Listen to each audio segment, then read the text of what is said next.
The Factorlabel method is a technique that is used extensively in chemistry. This is essentially a fancy term for something you already know how to do. For example, if I was to ask you how many seconds are there in exactly 3 minutes, you'd be able to readily answer 180 seconds. But how did you know to multiply 3 by 6 in order to get the answer? We're going to look at this problem like a chemist would. You know for this conversion, minutes and seconds, you have to use an identity of a minute is equal to 60 seconds. Once you have this identity, it's possible to write two different conversion factors. 60 seconds over a minute equals 1, and a minute over 60 seconds equals 1. The reason we can write two different conversion factors is that we have equivalent quantities on the top and bottom. 60 seconds is equivalent to a minute is equivalent to 60 seconds.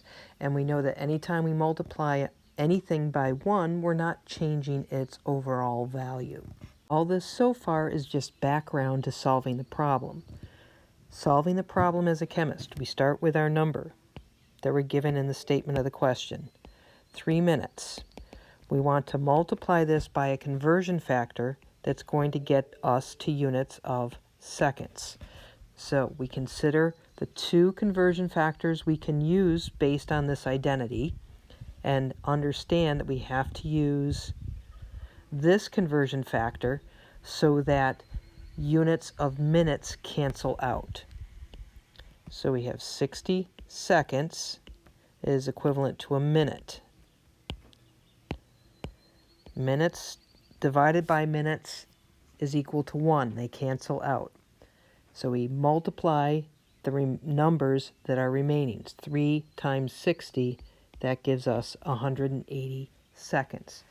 So we're going to use this Factorlabel method extensively throughout your chemistry course. Another example, how many minutes are there in 1 year? We can set out a map.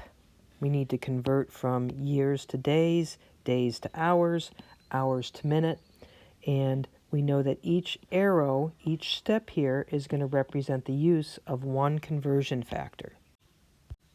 Here's a complete setup, and let's see why this works. Years divided by years cancels out.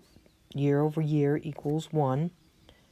Days cancel out, and hours cancel out.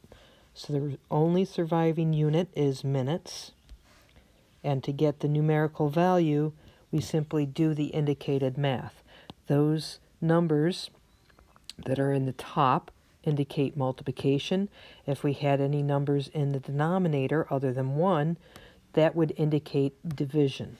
So we multiply 365 by 24 by 60, and we get our value of 525,600 minutes.